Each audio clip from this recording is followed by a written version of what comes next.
खबरों का सारथी।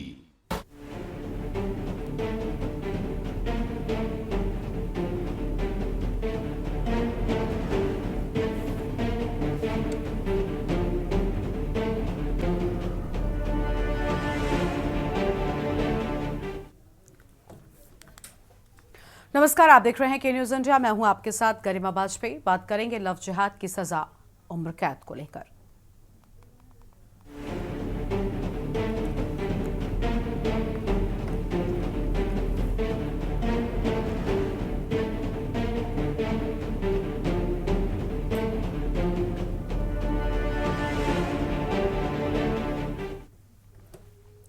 बरेली में लव जिहाद मामले में अदालत ने आजीवन कारावास की सजा सुनाई है। योगी सरकार के द्वारा चलाए जा रहे ऑपरेशन कन्विक्शन के अंतर्गत 6 महीने में कोर्ट का फैसला आया है।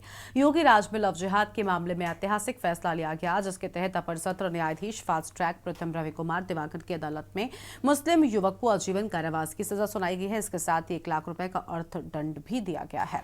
मुस्लिम युवक ने हिंदू छात्रा को अपनी पहचान छिपाकर प्रेम जाल में फंसाया था। मोहम्मद आलम ने आनंद बनकर छात्रा से लव जिहाद किया और मंदिर में छात्रा के मांग में सिंदूर भरकर दोस्त के कमरे में ले गया और वहीं पर उसके साथ शारीरिक संबंध बनाए।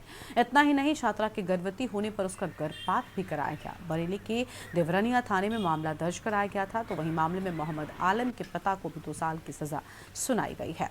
हिंदू छात्रा को पहचान छिपाकर प्रेम जाल में दोषी ने फंसाया था, जिसका नाम मोहम्मद आलम है, जिसने आनंद बनकर छात्रा को फंसाया था। और इस मामले के सामने आने के बाद पुलिस के द्वारा जांच शुरू कर दी गई थी। 2023 में देवरनिया थाने में एक मुकदमा दर्ज हुआ।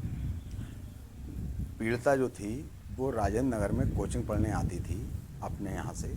उसे रास्ते में एक लड़का मिलता था, उसने अपना नाम आनंद बता के उससे मिलता था और उसे अपनी बातों में जा लिया। बातचीत होने लगी, मोबाइल नंबर एक दूसरे से दे दिए, जान पहचान हो गई।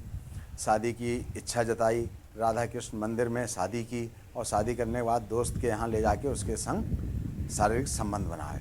और पहले दिन ही जब शारीरिक संबंध बनाए तो उस पीड़िता की वीडियो भी बना ली और फ़ोटो भी खींच लिए और उससे धमकी दी कि अब मैं जब बुलाऊंगा तो तुम्हें आना पड़ेगा, वरना मैं ये वायरल कर दूंगा।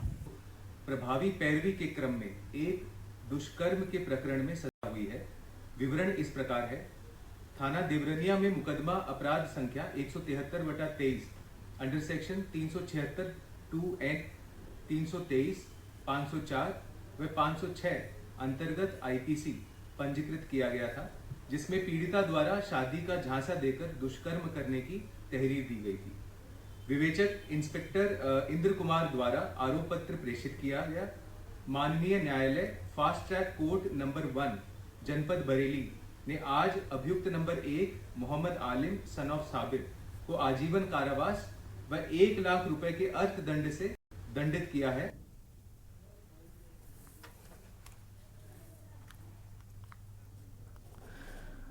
और आज इसी पर करेंगे चर्चा। खास मेहमानों का पैनल हमारे साथ में जुड़ने जा रहा है, उनसे आपका परिचय करवाते हैं। हमारे साथ में शानू कुमार हैं, बरेली से हमारे संवाददाता हैं। अवरल मलिक हमारे साथ में है, प्रवक्ता बीजेपी की ओर से।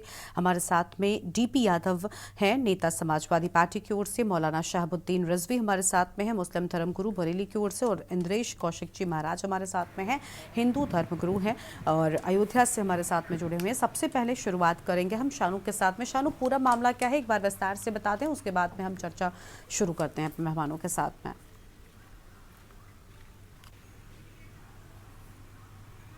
अनम्यूट कीजिए शानू, आपकी आवाज नहीं मिल रही है। आवाज सुन पा रहे हैं आप? जी बोलिए। देखिए गरिमा, निश्चित तौर पे बरेली की कोर्ट ने एक अहम फैसला सुनाया है और इस अहम फैसले में ये आरोपी को एक आजीवन कारावास हुई है और उसके पिता को भी 2 साल की सजा सुनाई गई है और साथी तौर पर इस पर जो है 1 लाख का जुर्माना ठोका गया है। दरअसल देवरनिया थाना क्षेत्र की एक युवती है, वो बरेली के राजेंद्र नगर में कंप्यूटर कोचिंग करने आती थी और उसी दौरान एक युवक यानी कि जो मोहम्मद आलिम है, उसने अपना नाम बदल करके, उसने अपना नाम आनंद बता करके, और जिस तरीके से जानकारी के मुताबिक जो युवती ने अपने बयान दर्ज कराए हैं उसमें बताया गया है कि उसने अपना नाम बदल करके उससे दोस्ती की और दोस्ती करने के बाद कहीं ना कहीं उसने जो है उसके साथ मांग में सिंदूर भर के एक राधा रानी का मंदिर है वहां पर उसके साथ 7 फेरे लिए और उसके बाद कहीं ना कहीं उसे शारीरिक संबंध भी बनाए और संबंध बनाने के बाद उसने कई ऐसे वीडियोस बना लिए गए जिससे कहीं ना कहीं उसको आगे चल करके धमकाया जा सके और उसी के बिहाफ पर उसने उसको धमकाना शुरू कर दिया। लेकिन कुछ दिनों बाद उसका जब कहीं ना कहीं वो प्रेग्नेंट हो जाती है और उसका गर्भपात कराया जाता है, लेकिन जब इस चीज की जानकारी उसके युवती के परिजनों को मिलती है तो इस चीज का विरोध किया जाता है।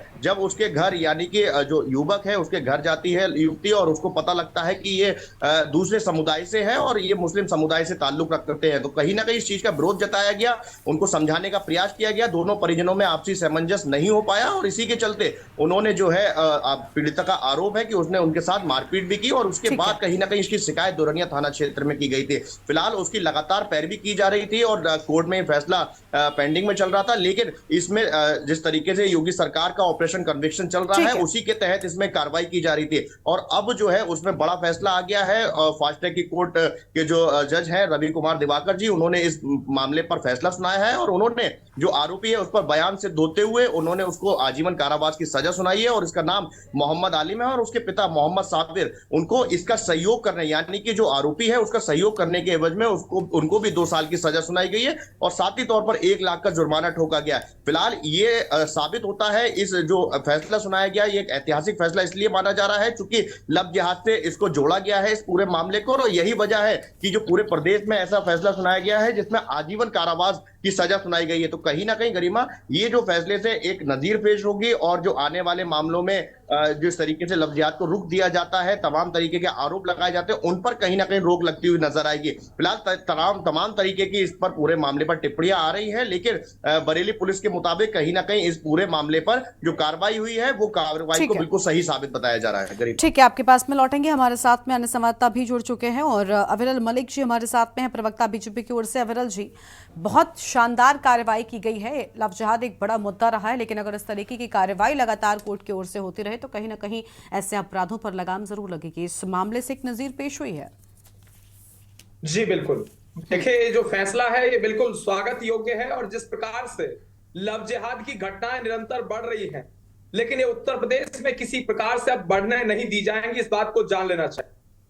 जिहाद की बात हो या फिर जिस प्रकार से जिहादी तत्वों के द्वारा एक प्रकार से असामाजिक तत्वों के द्वारा, मैं कहूंगा राष्ट्र विरोधी तत्वों के द्वारा समाज में किस प्रकार की स्थिति पैदा करने का प्रयास किया जाता है, समाज को परेशान करने का प्रयास किया जाता है, संकट में डालने का प्रयास किया जाता है, ऐसे लोगों को किसी प्रकार से नहीं बख्शा जाएगा। और जहां तक बात है लव जिहाद की, आखिर कुछ लोग हैं जो पहचान छिपाने का काम करते हैं, नाम बदलकर पेश करने का काम करते हैं, तो उन्हें क्या आवश्यकता है नाम बदलकर पेश करने की, पहचान छिपाने की? सही नाम के आधार पर वो जानकारी क्यों नहीं देते हैं? सही नाम बताने में आखिर उन्हें क्या समस्या होती है? बिल्कुल सही नाम बताना आवश्यक है, कानून के आधार पर चलने में इन्हें क्या समस्या होती है, इस विषय पर इन्हें जानकारी देनी चाहिए। ठीक है, आपके पास में लौटेंगे। हमारे साथ में डीपी यादव जी हैं, समाजवादी पार्टी के नेता हैं। डीपी यादव जी, क्या कहेंगे आप इस पूरे मामले पर? बहुत शानदार कार्रवाई है। जी नमस्कार, जय संविधान जय लोकतंत्र। देखिए गरिमा जी, ये बहुत ही दुखद और दुर्भाग्यपूर्ण है कि भारतीय जनता पार्टी के डबल इंजन की सरकार में उत्तर प्रदेश में बहन बेटियों की इज्जत सुरक्षित नहीं है। आपने अपने डिबेट के शुरुआत में ही दिखाया जिस प्रकार से पुलिस के उच्चाधिकारी कह रहे हैं कि ये दुष्कर्म का मामला है। दुष्कर्म के मामले में एक आरोपी को कहीं ना कहीं आजीवन कारावास की सजा हुई है। तो इस दुष्कर्म के मामले में जिस प्रकार से कोर्ट ने फैसला सुनाया है, निश्चित रूप से ये भारतीय जनता पार्टी की गाल पर एक तमाचा है कि देखिए आपके राज्य में किस प्रकार बहन बेटियों के इज्जत के साथ खिलवाड़ हो रहा है, कैसे आपके राज्य में बहन बेटियों की इज्जत तार तार हो रही है। अब सरकार उनकी सुरक्षा कहीं ना कहीं सुनिश्चित नहीं कर पा रही है, जिससे मामले कोर्ट में जा रहे हैं और कोर्ट के माध्यम से कहीं ना कहीं जो है सजा हो रही है अभियुक्तों को। ये बताइए, अगर सरकार का इकबाल होता, कहीं ना कहीं पुलिस प्रशासन का इकबाल होता, तो इस प्रकार का मामला नहीं आता। दुष्कर्म नहीं होते उत्तर प्रदेश में, दुष्कर्म चरम पर है उत्तर प्रदेश में गरिमा जी, और बहन बेटियों की इज्जत सुरक्षित नहीं है। और भारतीय जनता पार्टी अपनी पीठ थपथपा रही है। अरे जब ठीक है। समाजवादी सरकार थी 1090 की व्यवस्था बनाई थी समाजवादी सरकार ने, बहन बेटियां उस पर फोन करती थी और एक ही कॉल में। अब आपके बारे में मैंने नहीं बोला अविरल जी, भारतीय जनता पार्टी के नेता अविरल जी बीच में मत बोलिए, अविरल जी बीच में मत बोलिए, उनको बोलने दीजिए। अविरल जी बीच में नहीं। ये बहुत गंभीर मामला है। तथ्यात्मक और तर्कपूर्ण बात करिए, फर्जी बातें मत करिए चैनल पर बैठ करके। ठीक है, आप बोलिए सर, आगे बढ़िए। करने वाली बात न करिए, ये बहुत फर्जी बात हम नहीं करते हैं, फर्जी बात आप लोग करते हैं सर प्लीज। सर अविरल जी आपस में डिबेट नहीं करने आना, आपकी बारी आई थी तब आपको बोलना चाहिए था। प्लीज शांत हो जाइए, समय बहुत कम है, उनको कंप्लीट करने दीजिए, बाकी मेहमान भी है उनको जोड़ना है। दुर्भाग्यपूर्ण स्थिति है कि भारतीय जनता पार्टी के लोग इसी तरह से डिस्टर्ब करके और कहीं ना कहीं तथ्यात्मक और तर्कसंगत बातों को डिस्टर्ब करने का काम करते हैं। ठीक है, चलिए, ठीक ये है। कह रहा ये भारतीय जनता पार्टी की सरकार में बहन बेटियों की इज्जत सुरक्षित नहीं है सर लेकिन और ठीक है, बहन बेटियों के साथ में ये हुआ, लेकिन बड़ी बात आज हम चर्चा कर रहे हैं कि इस तरीके का जो नतीजा सामने आया है उसकी सजा क्या मिली, क्या इस बात पर गौर नहीं करना चाहिए? निश्चित रूप से नहीं, सजा ऐसी ही कड़ी सजा मिलनी चाहिए जो दुष्कर्म करता है, जो ब्लैकमेल करता है। चलिए ठीक है, आपके पास में लौटेंगे। ठीक है, आपके पास में लौटेंगे और मेहमान भी हैं उनको भी जोड़ लेते हैं। मौलाना शहाबुद्दीन रजवी साहब हमारे साथ में हैं, मुस्लिम धर्म गुरु हैं बरेली की ओर से। बहुत स्वागत सर आपका भी। क्या कहना चाहेंगे आप, जिस तरीके का एक्शन हुआ है, इस तरीके के एक्शन लगातार होते रहे तो कहीं ना कहीं लव जिहाद जैसे मामलों पर रोक लगेगी? क्योंकि यहाँ पर एक शख्स ने हिंदू नाम बताकर एक लड़की के साथ में शादी की, बाकी की चीजें आपने देखा किस तरीके से उसके साथ में धोखा हुआ, और जिसके बाद कोर्ट ने आज कड़ी सजा देकर एक नजीर पेश की है। देखिए, कोर्ट ने जो कहा है, जो आदेश दिया है, वो बिल्कुल दुरुस्त है और कोर्ट को ऐसे ही सख्त आदेश देना चाहिए। और आपको इस पूरे मामले में कोर्ट के आदेश का मैं समर्थन करता हूं और मुस्लिम नौजवान का मैं पक्ष नहीं लेता हूं। उसने कानूनी भी गलत किया, अखलाकी गलत किया और गैर शरई काम किया, यानी शरीयत के उसूलों के खिलाफ उसने काम किया। शरीयत सीधे सीधे ये कहती है कि आप अपनी पहचान मत छुपाइए। शरीयत ने अपने दायरे में रहने के लिए हर शख्स को, हर अनुयायी को आदेश दिया है, वसूल हैं कि इस्लाम का जो भी मानने वाला हो वो अपनी पहचान के साथ में रहे और अपनी पहचान न छुपाए। किसी से मिलना जुलना, मुलाकात, आना जाना, शादी ब्याह, जो भी चीजें हो वो अपनी पहचान के साथ में हो। और ये जो लोग जिस तरीके से बताया जा रहा है कि हाथ में कलावा बांध दिया, कशका लगा लिया, आलम की जगह उसने आनंद नाम रख लिया, ये सब गैर शरई उसने काम किए। उसको दुनिया में तो सजा मिली ही है, दुनिया में उम्र कैद की उसको सजा मिल गई और आखिरत में भी उसको सजा मिलेगी। और वो ऐसा शख्स या ऐसे लोग जो लोग भी हैं वो लोग शरीयत की नजर में मुजरिम हैं, इनको किसी एतबार से बख्शा नहीं जाना चाहिए, इनके खिलाफ कड़ी से कड़ी कार्रवाई होना चाहिए। देखिए, इस्लाम ने और पैगंबर इस्लाम सल्लल्लाहु ताला अलैहि वसल्लम के ज़माने की बात अगर मैं करूं तो आपको मालूम होगा, सब लोग यहाँ पढ़े लिखे बैठे हुए हैं, सबने इतिहास पढ़ा है, तारीखी किताबें पढ़ी हैं, उसमें कोई भी ऐसा वाकया नहीं है कि जिसको जबरन या लालच दे करके या दबाव दे करके उसका इस्लाम कबूल कराया गया हो या मजहब तब्दील कराने की बात कही हो।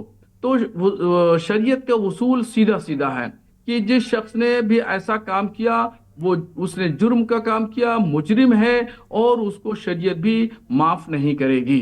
तो यही संविधान भी कहता है कि मजहब किसी का जबर के जरिए, लालच के जरिए, दबाव के जरिए नहीं तब्दील कराया जा सकता।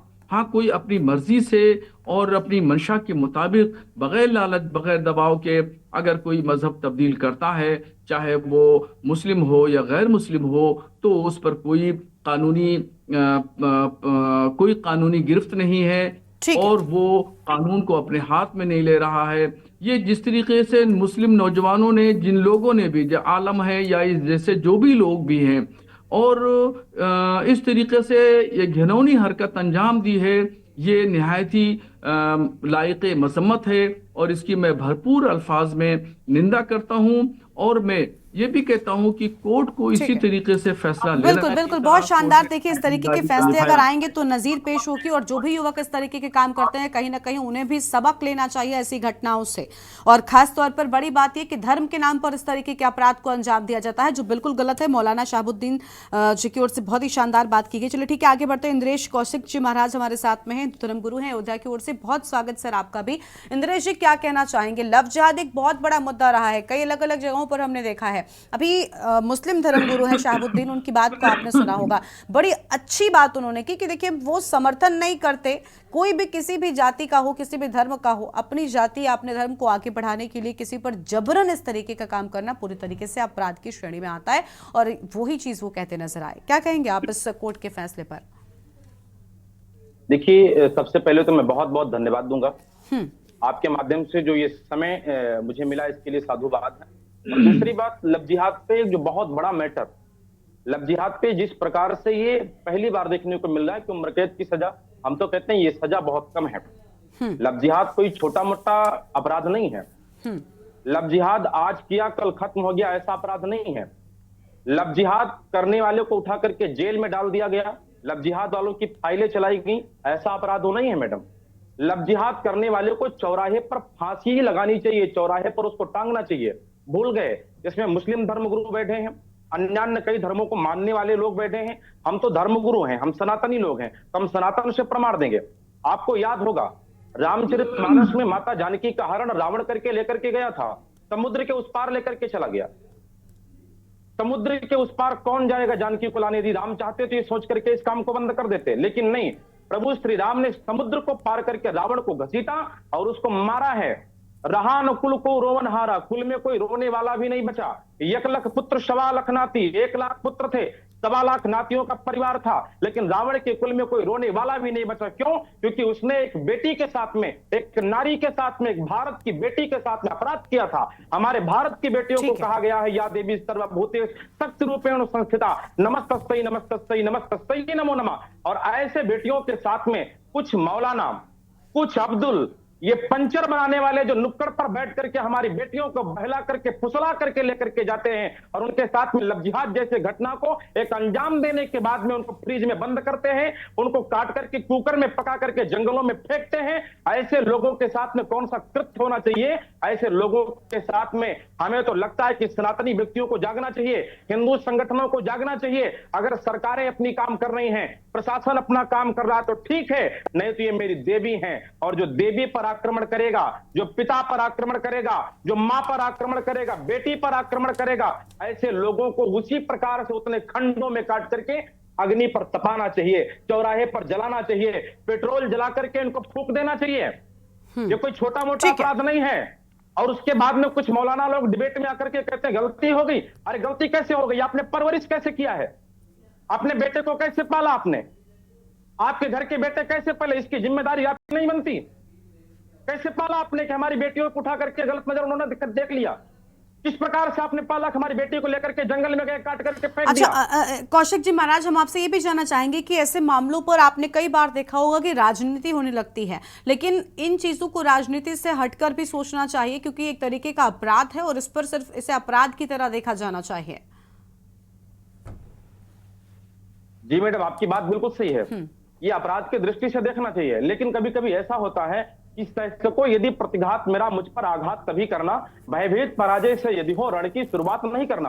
हम अपराधी को अपराध की दृष्टि से देखते हैं, उसको उठा करके जेल में डाल देते हैं, उसकी कुछ दिनों की सजा होती है, उसकी फाइलें चलती, जेल से छूटता है क्योंकि धन देकर के झुक के अदब से एहतराम करती है, दौलत को दुनिया सलाम करती है। मैडम, आपको सब पता है, डिबेट पर बैठे हुए लोगों को भी पता होगा, वो छूट करके वापस आता है और उसको ये पता होता है कि नहीं, मैंने एक बार अपराध किया, एक हिंदू बेटी को बहलाया, फुसलाया, उसको मारा, उसको काटा, उसके साथ में जबरन अत्याचार दुराचार किया, उसको लेकर के मैं गया, उसके साथ में मैंने शारीरिक संबंध बनाए, उसको फेंक दिया, उसको नाली के कीड़े के समान निकाल दिया। उसे ये पता कि मैं फिर से जेल जाऊंगा, फिर से छूट करके आ जाऊंगा। इसलिए मैडम, मेरा विनम्र आग्रह है, सनातनियों का हाथ जोड़ करके करबद्ध आग्रह है कि ऐसे मौलाना के बेटों के द्वारा जब कृत्य किए जाएं, ऐसे मौलवियों के बेटे के द्वारा जब कृत्य किए जाएं, ऐसे सात्विक व्यक्तियों के साथ में जब कृत्य किए जाएं, तो उनको जेल में नहीं डालना चाहिए। ये अपराध उम्र कैद का अपराध नहीं है मैडम, ये अपराध फांसी की सजा है, ये मृत्यु दंड है। ये अपराध मृत्यु दंड की दृष्टि से देखता है, इनको मृत्यु दंड देना चाहिए।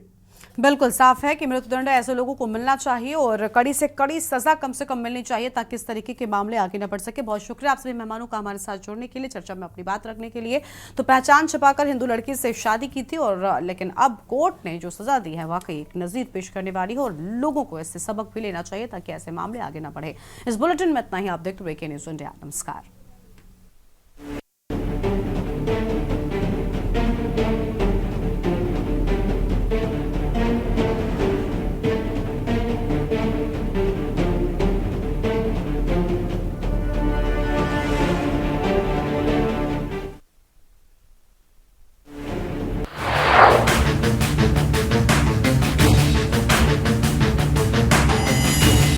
इस कार्यक्रम के प्रायोजक हैं समय बदला पर स्वाद न बदला, महक सिल्वर। महक सिल्वर मेरा दिलबर। आप देख रहे हैं के न्यूज़, खबरों का सारथी।